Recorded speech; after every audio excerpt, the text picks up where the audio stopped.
It's a guarantee that during your life, you're going to fall behind in your work, your expectations, and your relationships. Even when you've been in a constant wave of productivity or success, the ups and downs of life will eventually catch up with you and lead you to a state of mind where you're no longer proud of your work and your efforts. The most important thing you need to understand is that being on a rut or falling behind is a part of your cycle of effort and success. Without these moments, it's impossible to see progress, reinvent yourself, or have new ideas.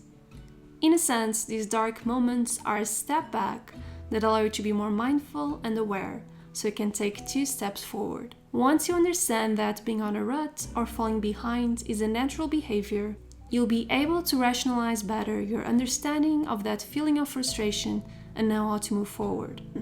It's equally important to know how to get stronger during these moments and know what to do when you're feeling like you're falling behind. So here's my advice when you're caught in a rut. Give yourself a hard resting period.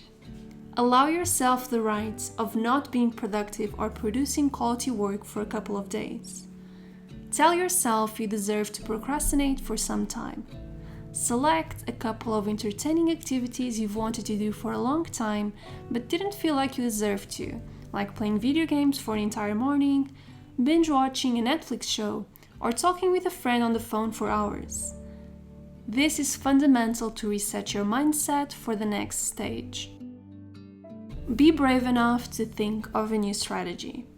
If what you're doing right now isn't working for you, maybe it's time to think of a new way to deal with your current situation. Reorganizing your life, your work tools, and rethinking your current projects are essential. Brainstorm and allow yourself the time and space to think properly of what's going wrong. Try to figure out what is the root of the problem, what are the habits, mindsets, or routines that are making the problem worse, and whether your way of working in a specific way is still adequate to the person you are today in comparison with the person you were when you first started. Maybe your current habits cannot adapt to your schedule anymore.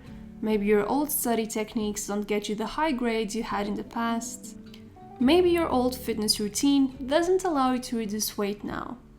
Maybe your productivity workflow doesn't work as it used to.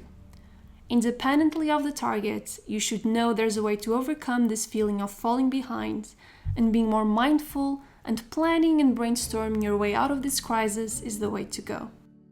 Surround yourself by an inspiring environment. Even if it means abandoning your usual spots to work, study, or think, dedicate more time to your work environment. Visual and auditive stimuli will allow you to think in new and improved ways. Create a new playlist, decorate your home office with plants, reorganize your planner. Overall, make an effort to set up the environment related to your current issues in a positive way that creates the sensation that you're starting a new chapter in your life, even if that chapter began with hard challenges. Find a way to externalize your feelings of frustration. There's a clear reward in pouring your heart out to someone you trust. But if you don't feel comfortable enough with sharing your feelings of frustration with someone, try free-form journaling. Free-form journaling is basically allowing yourself to write down your feelings and your thoughts without a specific schedule, length, or purpose. Trying to pressure yourself to follow a new habit during this time will only add up to that feeling of frustration. Having a journal is your safe spot to write what's on your mind. Looking back on these thoughts in the future will give you more clarity and will allow you to understand what were the steps you took to get out of this rut. Most important of all is not allowing this moment to conquer you and drag you behind for a long period of time. Always remember to trust your gut and know that you are stronger than you think. If you enjoyed this video, you can subscribe for more content on productivity, organization, and motivation. And as always, I will see you next Friday. Bye guys!